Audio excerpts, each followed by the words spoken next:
Hey everybody, well, today we're going to do videos on the inside, and the main reason for that is the wind's blowing about 45-50 miles an hour outside, and yeah, I probably could have waited till tomorrow, but the temperature is going to be about half as high tomorrow as it is today, so I thought let's just come inside, we'll do it in here out of the wind, and it works out anyway because I've been mixing feed, and mixing feed is going to have a little of what we're going to talk about today anyway, so it kind of goes with it.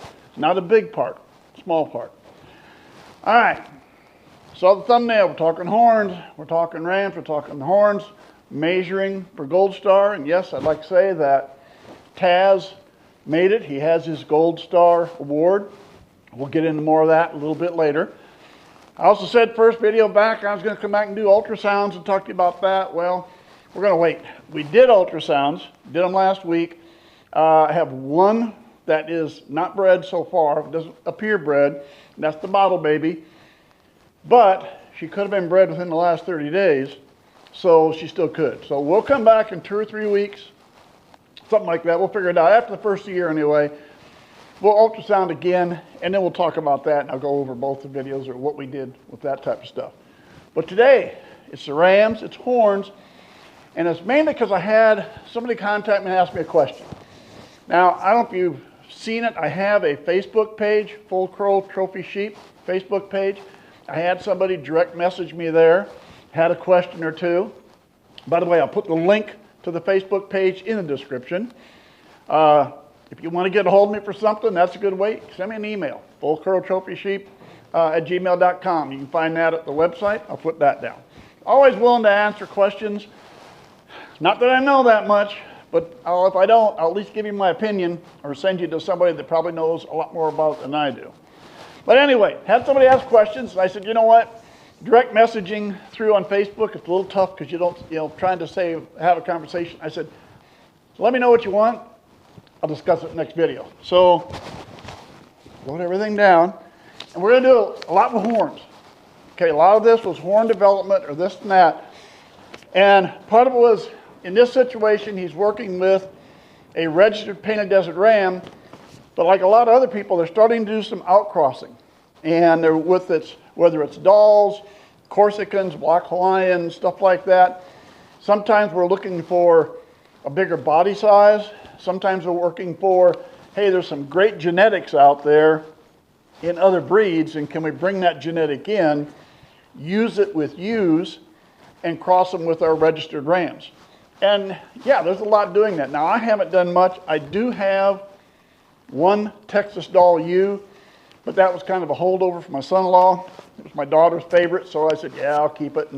And so I bred her. But when you're dealing registered, when you're dealing with the ewes, whether they're Corsican or Doll or Black Hawaiian, you have to understand, as long as they have color, breed to that registered ram, as long as the lamb has color, you're going to be able to register it. So you won't have any problem with that.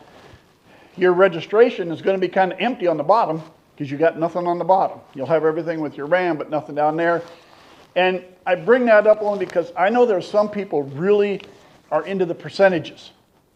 Every registration paper shows the percentage. This animal is 65% foundation stock, or 70, or 80, or 90, and some people really want those high up numbers. Well, when you're breeding out to use it or not registered, your number is always going to be below 50%. So there's nothing wrong with doing that. I'm just letting you know if you're working with people that want high percentages, they might not be so happy or be so interested in lambs that don't have the high percentage. But I don't think there's anything wrong with finding those good horn genetics outside a painted desert, bringing them in and breeding within a painted desert to see what you can do with that. Pattern to horn growth. Basically, he's asking, if you look at a year-old ram, the shape of the horns as a year-old, can that tell you what you're going to have shape of horns later? Personally, I don't think so. I've looked at some of mine, and what I thought was going to be this kind of didn't turn out that way. I don't know if there's a tried and true answer to that one. Maybe there's somebody out there that's got a lot more years and has looked into that a lot more than me, can give a better answer than me.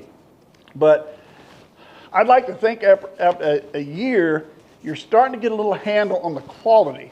As far as the length of horns, the quality you have at that point in time, that might start to tell you a little bit there. As far as shape of horns, I'm not really sure on that one. So, and then that kind of went with your young rams, the potential on the horn growth. I think a year is a good time. A year is a good time you can start to see some differences. And I don't think, well, I've seen a lot of young rams that I thought, that's not going to be worth squat. And when it got to be a year old or over a year, I thought, well, that turned out to be pretty good after all. Some, I think you can see it at a year. Sometimes you can't. But I think at a year, you're going to start seeing a pretty good indication of what you're going to have. And if that's the time you want to start weeding out, I've got a group of grower rams. Here's my 3, 4, 5, 6, or whatever.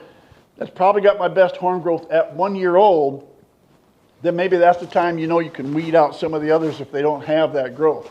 As far as what kind of horns you're going to get, who knows? If I took you an example, I'll use Lomax. All right, I'll use Lomax as an example. If I look at his 2 grandsires, now I can't take Lomax's sire long shot. I can't do that because long shot didn't make it a year old. Ram fight, got injured bad enough he had to be put down. He wasn't even a year old. So I can't show you with long shot what he did, but I can go back to the 2 grandsires. And the 2 grandsires, the horn shapes they had, and I now look at Lomax, he's nothing like it. Nothing like either one of them. There's nothing in there. And if I go back to great-grandsires, great-grandsires, the next, and I can go, and that's the nice thing of being registered, I can go back to the next 4 rams back there.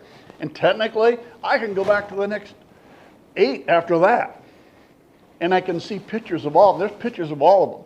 So I know his 2 grandsires and all 4 of his great-grandsires had long, drawn-out horns. And here's Lomax. They're nice big horns, nice big curl, but his didn't grow out wide. So I guess what I'm getting at is I don't know if there's any predictability, or you're saying, okay, well, I've got this ram with this type of horn, so his offspring are going to be that type. I don't think you can say that. I really don't. So at least I've seen it where it doesn't. Some cases it does. I guess there's no just tried and true answer for it, in my opinion. Anyway, that should cover the questions I was asked. So let's move on to something more. All right, I mentioned we measured Taz for his gold star, and I got pictures of that. I'm going to show you that. I don't have videos, but I had pictures. And the reason I had pictures, and I'll give you that one, got him all measured, filled out the forms. He made the gold star, sent the application in for the Painted Edge Sheep Society, and we went a while. And I got an email, and they had a request, would I be willing to do something? And I said, yeah. They wanted pictures. They wanted pictures of, they got a picture of the ram. They want a picture with the tape on the horn showing the measurement. And I thought it was kind of funny because my first response back was, what, you don't trust me? You think I lied to you? Me? I wouldn't do that. But she said, no, it wasn't that. But part of the thing is what Taz scored and how old he was. Or maybe I should say how old he wasn't. Because Taz was only 19 months old, and they're usually, most people like to say, hey, if I can get my gold star at 2 years, I'm happy. 2-year-old ram, I get my gold star, I'm happy. Taz gets his gold star, and he does it at 19 months. So I said, that's kind of unusual. So what we'd really like is, so yeah, we sent him pictures. I kind of gave Monica a bad time about it, but I was having fun. So anyway, we got the picture, and I have those. So I'm going to show you those because, in a sense, I can kind of show you how the measurements are taken. If you got to measure your own. Before that, we're going to do that. Before that, I got one thing to get. End of the year, it's calendar time. It is. It's calendar time, and the Painted Desert Sheep Society puts out a calendar every year. So if you're looking for a neat calendar with a lot of neat, colorful sheep, Painted Desert Sheep on it, this is what you really want to get. I'll put a link in the description so you can go down and order yourself a calendar. I got nothing out of this. I get nothing from this. It's something they put out every year. It comes in 3 sizes, and I bought the biggest size possible this year. Yeah, there's 3 sizes. I got the biggie, but I have to admit, the reason I got the biggie was we made front cover. So there's Stony, there's Taz, there's Lomax, and we made front cover of the Painted Desert Sheep calendar for this year. So I had to buy the biggest one they had. So, but these 3, we're going to talk about this, what's going to come up here on your horn growth and stuff. And that's giving me a good opportunity to bring this up before I did the measurements. And that is, I'm standing here by the feed. Now, I answered some questions about horn growth. You know, and can you predict horn growth or this or that? Or my thing is always it's genetics. And standing here next to my feed, and there's my feed. I feed a 16%. I feed a 12% basic all-stock sweet feed. I add a 32% protein supplement, and when I mix it all together, 4 bags of one and 1 bag of the other, I get a 16% blended feed. That's what I feed. If anybody asks a question about horn growth, I'll guarantee you 99% of the time, it's what do you feed? What do you feed? You know, what do I feed to get big horns? And I've said it before, I'll say it again, and I'll keep saying it. You cannot feed your way out of poor genetics. All right? Genetics is the answer, not what's in that tub. Those 3 rams right there, every one of those is a gold star. 3 gold star rams. How much grain do they get a day? See down inside that little bit? That's it. 3 rams, 16% grain. That much for 3 of them. It doesn't make. Let's take Stony. Okay, Stony, really good genetics. He's got really good genetics, both sides. Rocky, El Chief on one side, Boondocks, that'll be Longfellow on the other side. It took Rocky 3 years and 2 months to make Gold Star, and it was 94 and I don't remember, 2/8, 3/8, whatever it is. You need 94. He made it like 2 or 3/8, and he made it 3 years, 2 months. Lomax. All right, Lomax, we're going to go back here. We're going to have Maximilian. We're going to have Thriller on both sides on that one. Lomax made 97 plus points at 2 years and 2 months. So a year younger than him, and yet 3 points over. And then I'd take Taz. Taz was 98 plus points. Biggest of all 3 of them, and he did it in 19 months. Again, there's Thriller here. Actually, he'll go back to Rocky over here.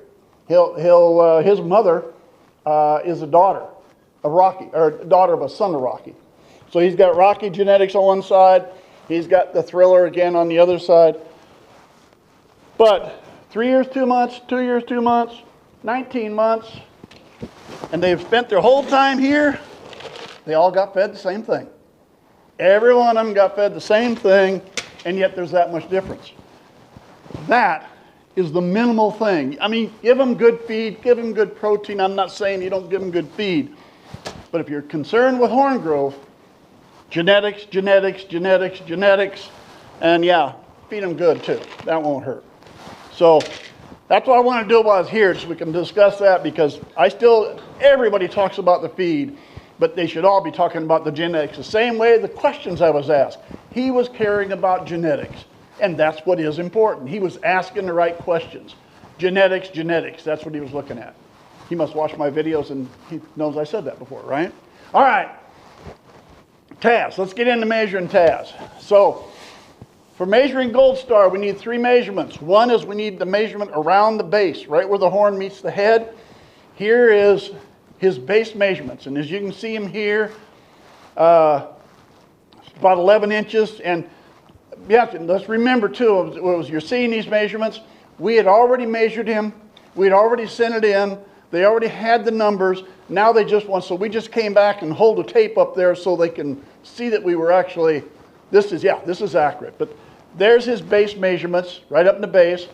All right, Now the next set of measurements we want is halfway down the horn. So if we have a 30-inch horn, we're going to go down 15 inches and take another base measurement. And here he is again with your base measurements, and you can see they're both right about 8 inches. That's about his base measurement there. And that brings you back to the length. And again, starting right at the skull, and get it right on the hairline there. Get up there really close where it's meeting the skull. Don't short yourself a 1/4 inch or so. Bring it all the way around. As you can see how it wraps around the horn. You have to follow that same spot in the horn. As you can see, it comes up. And you can see in Taz's case, a little over 30 on one, about 29, whatever on the other. And the 29, that's his broken horn. He'd broken off at least an inch, if not more, off that horn. So he probably would have been, he'd have been awful close to 100 if he wouldn't have had his broken horn. But that's how you take your measurements on your ram. So if you're measuring your own, there's how you do it. Take it around the base, around the middle. You can see the one on the horn. That's that length one on the horn. That's probably one of your toughest ones to get. But get it right. Sometimes you got to do it 2 or 3 times. And yeah, you got the picture. We probably did those 2 or 3 times to finally get it holding up there right. And you got to get a ram that's going to hold still. Taz is doesn't really like being handled a whole lot. He's not real happy about that. So sometimes he moves around a little too. But anyway, we got our gold star on him. I'm thrilled with that. 3 rams, 3 gold stars. When I started doing this, my goal was to raise a gold star ram. And then once I really got going, I thought, no, my goal is to raise a gold star and ram with my name. Because when I take Stoney, he was not born here. So Stoney is Birch Painted Acres Stoney, because he was born somewhere else. But Lomax and Taz, they were born right here. So they are FCTS, which is Full Coral Trophy Sheep, but they are FCTS Farms, Lomax and Taz. So when my first goal was raise a gold star ram, then my next goal was, no, I want a gold star ram in my name. That's what I want. I want a gold star ram in my name. And now I have 2, and I'm happy about that. And I've told you many times before, I got lucky. I got a little lucky finding the right genetics because I didn't know. And that's probably why I started doing these videos too, is nobody knows how, there was nothing out there for raising horn-haired sheep or any of this. And then when I got into Painted Desert, especially when we started seeing the genetics and the registered, there was even less. And that's why I really wanted to get in, because I knew I got lucky.